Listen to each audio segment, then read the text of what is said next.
Hi guys, welcome to our YouTube channel Bihari Year School. First of all, I am Sumit Kesri and I have done my post graduation in English.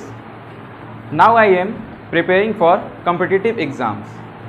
अब मैं बात करता हूँ हमारा ये जो platform है बिहारी ई स्कूल, यहाँ पे हमारे संस्था के द्वारा और हमारे सभी टीम मेंबर्स के द्वारा जो बिहार बोर्ड के अपकमिंग एग्ज़ाम्स होने वाले हैं मिड फरवरी या फिर मार्च क्लास 10 और क्लास 12 के लिए, तो क्लास 10 के सारे सब्जेक्ट्स फ्री में यहाँ पे प्रोवाइड किए जाएंगे और क्लास 12 के आर्ट्स और इंग्लिश के सब्जेक्ट्स भी हमारे संस्था के द्वारा यहाँ पर मुफ्त में आप सभी को प्रोवाइड किए जाए। ओके फ्रेंड्स, तो आज हम लोग स्टार्ट करने जा रहे हैं class 12 Bihar board book Rainbow का एक खूबसूरत सा चैप्टर एन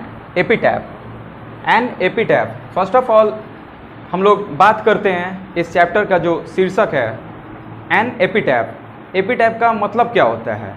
तो एपिटैफ को अगर हमें हिंदी में समझाना हो तो हम बोल सकते हैं कि अगर किसी की मृत्यु हो जाती है और बाद में उसे कब्र में दफनाया जाता है और दफनाने के बाद जैसे उनका नाम हो गया, उनका नाम वहाँ पे मेंशन किया जाता है। जैसे हिंदी में स्वर्गीय राम बाबू, इंग्लिश में हम बोल देते हैं लेट राम बाबू, और कुछ उस पर लिखा जाता है उनका डिटेल, जैसे डेट ऑफ बर्थ या फिर उनकी जो मृत्यु है वो मेंशन की जाती है। तो वो जो वहाँ पे एक ऐसा मतलब कि फ्रेम लगा के एक वहाँ पे जो बोर्ड लगा रहता है, जनरली हम लोग उसी को एपिटैफ कहते हैं। तो इसका हम हिंदी में बोल सकते हैं कि एन एपिटैफ का जो हिंदी होता है वो होता है स्मृति लेख या समाधि लेख। और ये जो खूबसूरत सा पोयम है उसके राइटर हैं हमारे वॉल्टर डेला मेयर। वॉल्टर डेला मेयर ये हमारे जो एन एपिटैफ है पोयम उसके राइटर हैं। अब हम बात करते हैं थोड़ा सा राइटर के बारे में, क्योंकि यहाँ से ऑब्जेक्टिव के क्वेश्चन बहुत ज़्यादा अराइज होते हैं हमारे एग्जाम में। हम लोगों को पता ही है कि 50 मार्क्स का ऑब्जेक्टिव का पेपर रहता है, तो इस संदर्भ में थोड़ा सा राइटर के बारे में भी जानना हम लोगों के लिए ज़रूरी हो जाता है। तो थोड़ा सा पोएम स्टार्ट करने के पहले हम लोग पहले पोएट के बारे में, ऑथर के बारे में देखना चाहते हैं। तो वॉल्टर डेला मेयर, इनका जो जन्म हुआ था वो 1873। कहाँ हुआ था इनका जन्म? तो एक चार्ल्टन नाम का एक छोटा सा विलेज था, वहाँ पे उनका जन्म हुआ था। और ये चार्ल्टन जो शहर है वो कहाँ पे है? वो इंग्लैंड में। ठीक है, तो इनका जन्म चार्ल्टन शहर में हुआ। चार्ल्टन एक छोटे से गांव में इंग्लैंड में हुआ था। बहुत छोटे से उम्र में ही इनके पिता की मृत्यु हो गई, जिसके बाद इन्होंने बहुत कुछ किया, अपना स्कूलिंग वगैरह स्कूलिंग कंप्लीट करके और फिर आगे की ओर पढ़ाई की और बहुत ही मतलब कि अपने क्षेत्र में कीर्तिमान हासिल किया। उसके बाद हम देख लेते हैं इनके द्वारा जो बुक लिखा गया। तो इनके द्वारा इनका जो 2 बुक था, तो एक जो पहला बुक था पीकॉक पाई और एक था सॉन्ग्स फॉर चिल्ड्रेन। इसको लोगों ने बहुत ज़्यादा अप्रिसिएट किया, ये बुक काफ़ी ज़्यादा पसंद आई। उसके बाद इनको देख लेते हैं कि अवार्ड से नवाजा गया। तो ये अवार्ड दिया गया था, ये ऑर्डर ऑफ मेरिट 1953 में, और इसको प्रोवाइड किया था क्वीन एलिजाबेथ सेकेंड। जैसे हम लोग के इंडिया में होता है ना, जैसे one of the highest award Bharat Ratna, तो वैसे ही हमारे इंग्लैंड में मतलब कि एक अवार्ड है ऑर्डर ऑफ मेरिट जो 1953 में क्वीन एलिजाबेथन सेकेंड के द्वारा इनको प्रोवाइड किया गया। और इनको हम लोग स्पेशली जानते हैं नोन एज चिल्ड्रन पोएट। ये बच्चों में काफ़ी ज़्यादा दिलचस्पी रखते थे, बच्चों के बारे में बहुत ज़्यादा पोएम्स लिखते थे, तो इस वजह से इनको हम नोन एज चिल्ड्रंस पोएम्स के नाम से भी। ओके फ्रेंड्स, तो हम लोग अपना ये पोएम जो है एन एपिटैफ इसको स्टार्ट करते हैं, जो कंपोज किया गया है वॉल्टर डेला मेयर के द्वारा। पोएम स्टार्ट करने से पहले हम इस पोएम का थीम जान लेते हैं। थीम जो होता है किसी भी कोई भी कहानी हो या फिर पोएम हो, उसका क्या होता है? मूल विषय होता है कि अगर हमें थीम पता हो तो हम इस पोएम के बारे में सारी जानकारियाँ उस थीम से ही हमें पता लग जाती हैं।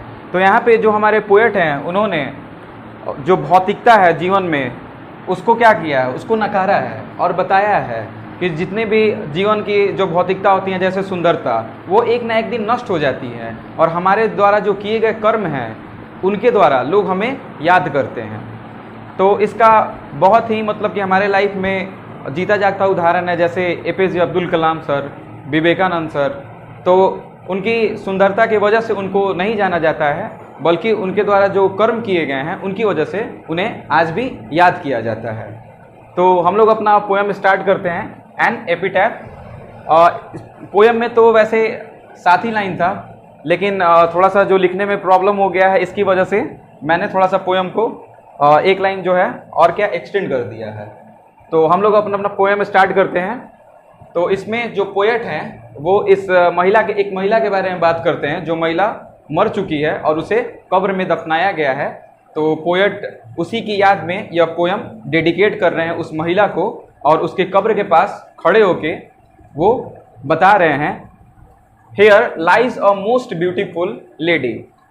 और यहाँ जो हेयर रिप्रेजेंट करता है, तो ये उस कब्र के बारे में बता रहा है कि मीन्स कि जो कब्र है वहाँ पे एक मतलब कि मोस्ट ब्यूटीफुल लेडी है, जो बहुत सुंदर स्त्री है। पोएट जो थे हमारे वो उनको जानते थे, और वही कब्र के पास जाके बोल रहे हैं कि here lies a most beautiful lady, कि जो लेडी को वो जानते थे वो क्या है, इस कब्र में लेटी हुई है। सेकेंड लाइन हम लोग देखते हैं, light of step and heart was she. तो ये जो light of step and heart was she, तो ये जो लाइट ऑफ स्टेप है ये हमारा एक फ्रेज है। इसका मतलब होता है कि वो जो औरत थी, जो महिला थी, जो मर चुकी थी, उसके गुण के बारे में बता रहे हैं कि उसका कुछ उद्देश्य नहीं था, और वो क्या थी, मतलब कि हमारे बुक के अकॉर्डिंग इधर उधर घूमते रहती थी। मतलब कि जो जीवन था उसका सुख लेती थी और इधर उधर जीवंत की तरह ये घूमते रहती थी। तीसरा जो हम लोग का लाइन है, I think she was the most beautiful lady. ये बताते हैं कि उनके अकॉर्डिंग, पोएट्स अपने अकॉर्डिंग बताते हैं कि वो जो महिला थी वो क्या थी, सबसे खूबसूरत थी। नेक्स्ट लाइन हम लोग देखते हैं, that ever was in the west country. और ये जो महिला थी वो मतलब कि कंपैरिजन करते हैं कि जो वेस्ट के कंट्री होते हैं, जैसे यूरोप में जो कंट्री होते हैं तो हम लोग उनको बोलते हैं वेस्ट कंट्री। तो वेस्ट कंट्री में जो महिला थी उसके जैसा सुंदर पोएट की नज़रों में कोई नहीं था। लेकिन फिर यहाँ से जो जीवन की वास्तविकता है, कवि ने उसको निखारना स्टार्ट किया है। तो ये लाइन हम लोग देखते हैं, कवि ने एक बहुत अनोखा लाइन बोला है, but beauty Venice beauty passes. लेकिन उन्होंने बताया है कि ब्यूटी क्या होता है, वैनिस। वैनिस मतलब होता है विलुप्त हो जाना। एक ना एक दिन जब हम लोग बूढ़े होते हैं तो हमारा जो भी ब्यूटी है वो क्या होता है, विलुप्त हो जाता है, खत्म हो जाता है, पास कर जाता है। However rare it be, कितना भी वो दुर्लभ हो, आप कितने भी सुंदर हो, आप एक ना एक दिन बूढ़ा हो जाइएगा ही, ठीक है। उसके बाद क्या होगा, आपका जो भी ब्यूटी है वो एक दिन, सुंदरता है वो आप कितने भी सुंदर हो, वह एक ना एक दिन खत्म हो जाएगी। एंड वेन आई क्रम्बल, फिर कवि बोलते हैं वेन आई क्रम्बल। क्रम्बल का अर्थ है यहाँ पे, क्रम्बल का अर्थ होता है कि छोटे छोटे टुकड़ों में टूट जाना, बट यहाँ पे क्रम्बल का अर्थ है, कवि बोलते हैं कि जब मैं मर जाऊंगा। क्रम्बल का मीन्स यहाँ पे यही है, कवि बोलते हैं कि जब मैं यहाँ पे मर जाऊंगा, who will remember this lady of the west country.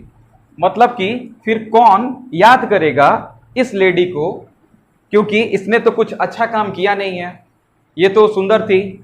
बस कवि ने पूरे पोएम में यही बताया है कि इसकी सुंदरता जो थी वेस्ट के कंट्री में मतलब कि औरों से बहुत अधिक थी, और उनके नज़रों में मतलब कि श्रेष्ठ थी। तो वही बता रहे हैं कवि कि अगर मैं मर जाऊंगा तो इस लेडी को कौन याद करेगा मेरे मरने के बाद, क्योंकि इनके न गुण हैं, ना इन्होंने कोई ऐसा कर्म किया है कि लोग इन्हें याद करें। तो इस पोएम में हमें ओवरऑल कंक्लूजन यही निकल के आता है कि जो भी सुंदरता होती है, भौतिकता होती है हमारे जीवन में, वो अंततः एक ना एक दिन समाप्त हो जाती है, और हमारे द्वारा जो किया गया कर्म है, हमारे गुण हैं, हमारे व्यवहार हैं, वो मरने के बाद भी याद किए जाते हैं। तो दोस्तों यहाँ पे ये पोएम ख़त्म होता है, और इस पोएम का जो भी समरी होगा या फिर जो भी डिफ़िकल्ट वर्ड होंगे जो मैंने शेयर मतलब कि आपको शायद अभी मैंने शेयर किया था, और मैंने इसका जितना हो सके अर्थ बताया। और जैसे ये सब वर्ड हैं, क्रम्बल, ये जो लाइट ऑफ स्टेप, ये सब जो इडम फ्रेज हैं, वो सब जब हमारे नोट्स मिलेंगे तो वहाँ आपको सारी चीज़ें प्रोवाइड करवाई जाएंगी। अतः यह अध्याय नैतिकता के एक सुंदर से संदेश के साथ ख़त्म होता है। और दोस्तों, आप सभी से एक निवेदन है कि अगर आपको हमारा वीडियो अच्छा लगे तो आप ज़रूर से लाइक और सब्सक्राइब करें हमारे चैनल को, और साथ ही साथ सबसे जो महत्वपूर्ण बात है वो इस चैनल को शेयर करें, ताकि ये जो वीडियो बिहार के सभी बच्चों तक एक्सेस हो जाए, और जो बच्चे फाइनेंशियल रूप से एफर्ट नहीं कर सकते हैं क्लास जाना, तो उनके पास भी ये वीडियो आसानी से अवेलेबल हो जाए।